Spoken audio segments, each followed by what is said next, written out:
రైల్లో మహిళపైన అత్యాచారం, మహిళా బోగిలో దారుణం, బాధితురాలు ఒక్కరే ఉండడంతో కత్తితో బెదిరించి అఘాయిత్యం, ఆ పైన నగదు ఫోన్తో పరార్. సంత్రగచి చెర్లపల్లి స్పెషల్ ట్రైన్లో గుంటూరు సమీపంలో ఘటన. సికింద్రాబాద్ రైల్వే పోలీసులకు ఫిర్యాదట. ఏం దారుణం ఇది! రైల్లో ప్రయాణిస్తున్న రైల్లో మహిళ మీద ఈ రకమైన దాడి జరిగిందట. బా, అమ్మాయి ఒక్కతే ఎట్లా ఉన్నది అంటే ఎవరు లేరా? ఏంది అసలు ఇది? మొత్తం భోగిలో ఒకే అమ్మాయి ఎట్లా ఉన్నది?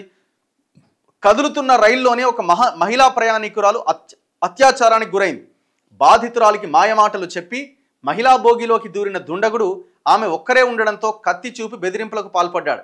ఆ పైన దాడి చేసి అఘాయిత్యానికి ఒడిగట్టాడు.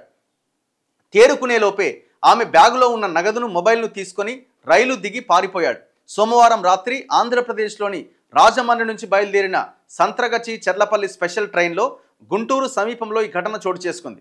బాధితురాలు మంగళవారం సికింద్రాబాద్ రైల్వే పోలీసులను ఆశ్రయించగా వారు ఆ మేరకు కేసు పెట్టారు. ఫిర్యాదులోని వివరాల మేరకు ఏపీలోని తూర్పుగోదావరి జిల్లా రాజమండ్రి అర్బన్ మండల పరిధిలోని ఓ గ్రామానికి చెందిన మహిళ, ఆమె వయసు 35 సంవత్సరాలు, బతుకు తెరువు కోసం హైదరాబాద్కు వస్తోంది.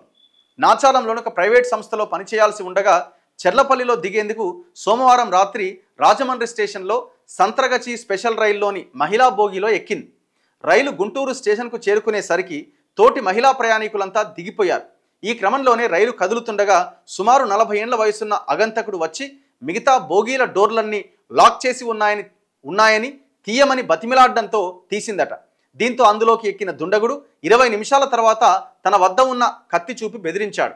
దీంతో డబ్బులున్న బ్యాగును, మొబైల్ ఫోన్ను అక్కడే వదిలేసిన బాధితురాలు బాత్రూంలోకి వెళ్లి గడియబెట్టుకున్నది. బ్యాగు కింద పారేస్తాను అని బెదిరించడంతో మళ్ళీ ఆమె డోర్ తీసి చూడబోగా బలవంతంగా బాత్రూం బయటకు లాగిన అగంతకుడు ఆమె పైన దాడి చేశాడు. ఆ పైన అత్యాచారానికి ఒడిగట్టాడు. పెదకూరపాడు స్టేషన్ సమీపంలో రైలు నెమ్మదించడంతో బ్యాగులో ఉన్న నగదును 5,600 రూపాయలు, ఫోన్ను కూడా తీసుకొని కిందకు దూకి పారిపోయాడు.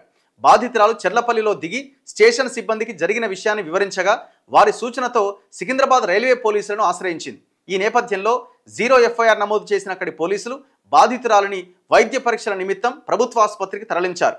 ఘటన జరిగిన ప్రాంతం ఏపీలోని నడిగుడి పోలీస్ స్టేషన్ పరిధిలోని కావడంతో కేసును అక్కడికి బదిలీ చేశారు. రైళ్లలో భద్రతపైన అనుమానాలు.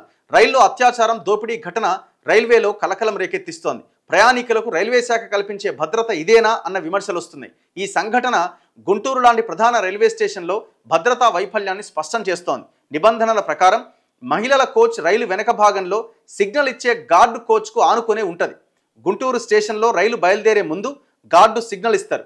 రైలు కదిలే సమయంలోనే అగంతకుడు మహిళా కోచ్లోకి ఎక్కాడు. మరి ఆ సమయంలో గార్డ్ ఎందుకు గుర్తించి అగంతకుడిని కిందకు దించలేదన్న ప్రశ్న ఉత్పన్నమవుతోంది. అలాగే ఆర్పీఎఫ్ సిబ్బంది కూడా సంతకం కోసం గుంటూరు స్టేషన్లో దిగుతారు. కనీసం వారైనా ఎందుకు పట్టించుకోలేదని తెలుస్తోంది. ఉదయం బయలుదేరాల్సిన రైలు 8 గంటలు ఆలస్యం కావడంతో, రాత్రి ప్రయాణం కావడంతో దుండగుడికి అనువైన వాతావరణం ఏర్పడిందనే వాదన వినిపిస్తున్నది. ఎంత ఘోరం అండి ఇది! ఎంత అన్యాయం, ఎంత దుర్మార్గం! పాపం అమ్మాయి వాడేదో హెల్ప్ అడుగుతున్నాడని డోర్ తీయడం పాపం అయిపోయింది. బాత్రూంలో ఉండి ఆ బ్యాగులో, పాపం పేదోళ్ళు కదా, 5,600 అంటే వాళ్ళకి పెద్ద అమౌంటే అది. వాడు బ్యాగు కింద పడేస్తా అనేసరికి అమ్మాయికి పాపం ఏమనిపించిందో. ఎంత దారుణం ఇది! ఇప్పుడు మీరు రైల్వే స్టేషన్ అని విమానాశ్రయాలాగా తయారు చేయడం కాదు, కనీసం భద్రత కల్పించే విషయంలో ఆలోచించాలి.